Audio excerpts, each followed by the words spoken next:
तो साल खत्म होने को है और इस वक्त की बड़ी खबर केंद्रीय कर्मचारियों को लेकर सामने आ रही है, क्योंकि सैलरी से लेकर पेंशन पर केंद्रीय कर्मचारियों को खुशखबरी मिली है।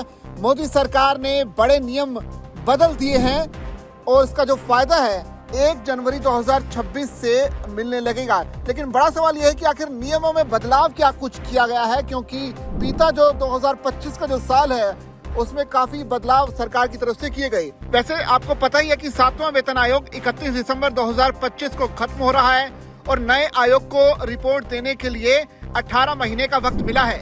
ऐसे में अब ये लगभग तय माना जा रहा है कि नई सैलरी और पेंशन 2027 के आखिर या फिर 2028 की शुरुआत से पहले लागू नहीं होने वाली।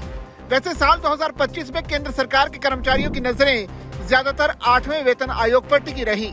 आयोग की घोषणा, टर्म्स ऑफ रेफरेंस तय होना और सदस्यों की नियुक्ति से ये उम्मीद बनी कि 2026 में सैलरी और पेंशन बढ़ेगी। लेकिन साल के आखिर तक तस्वीर साफ हो गई। हालांकि यह साल पूरी तरह से खाली भी नहीं गया।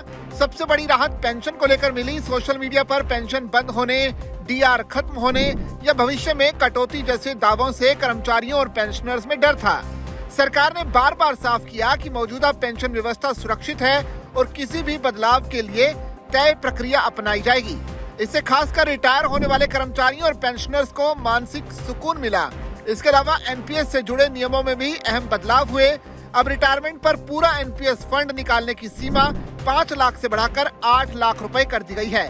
वहीं 8 से 12 लाख रुपए के कॉर्पस वालों के लिए नया विकल्प दिया गया, जिससे रिटायरमेंट प्लानिंग थोड़ी आसान हुई।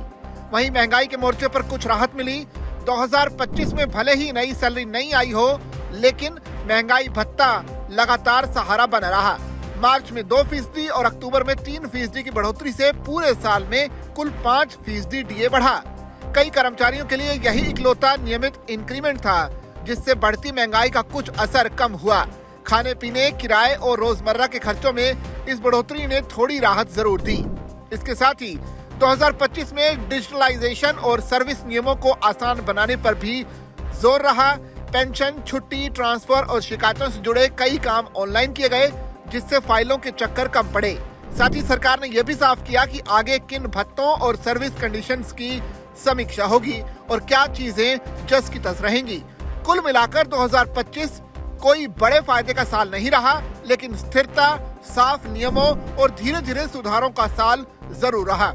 अब 2026 में कर्मचारियों की नजरें तारीख से ज्यादा इस बात पर टिकी हैं कि 8वें वेतन आयोग की सिफारिशें कितनी मजबूत और न्याय संगत होती हैं।